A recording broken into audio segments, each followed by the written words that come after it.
Dr. Brian McDowell from Carmichael, California. To my left is the author of the book called Sugar Crush, Dr. Richard Jacoby from Scottsdale, Arizona. What was the reason that you felt the need to write this book about sugar and its effect upon neuropathy?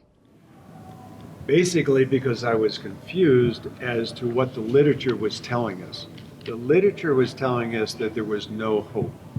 There was no hope in the treatment of peripheral neuropathy. Now let me explain a few things about peripheral neuropathy. That means the nerves in the lower part of the body. In my opinion, sugar is the main cause for diabetic neuropathy. Now it seems rather obvious when you say diabetes because diabetes and sugar are synonymous. But why and how and to what extent does sugar cause this problem? In my opinion, the pervasiveness of sugar in the American diet is unprecedented. 80% of all the foods in the supermarket in the United States have high fructose corn syrup in them. And that sugar causes three things to happen to the nerves. It causes the tunnels where the nerves pass through to get tighter. And the nerve itself starts to swell. And the third factor is the blood supply to the nerve. Most people think that diabetes and diabetic neuropathy is an inevitable disease. I don't even look at it as a disease anymore. I think it's really, we're being poisoned by all the sugar we're eating. And it's a process. You can get off of sugar. You can stop this process. Last year, there were close to 100,000 amputations in the United States. That doesn't have to happen. There are things we can do. And in the book, we talk about those things we can do. So obviously, changing your diet is number one. The paradigm in the United States in the treatment of diabetes is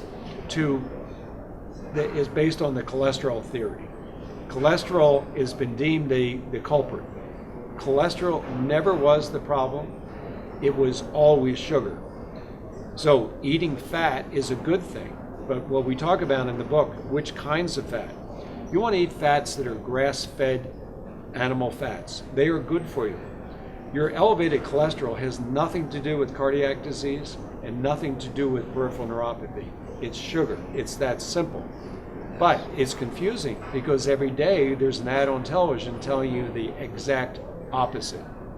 So this book, although maybe somewhat controversial, I challenge anybody to refute what I just said.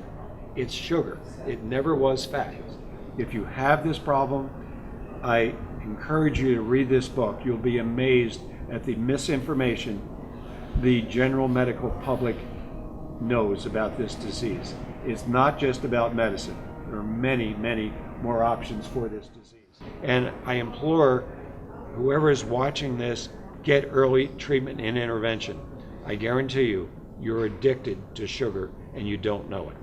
For further information, please go to my website, McDowellPodiatry.com, particularly the newsletters. I write a column about sugar neuropathy in each one of those newsletters, and I encourage you to get on our list. Just send us your email address, and we'd be happy to make sure you get a copy of that every month. If you have further questions about your neuropathy, please contact our office in Carmichael, California.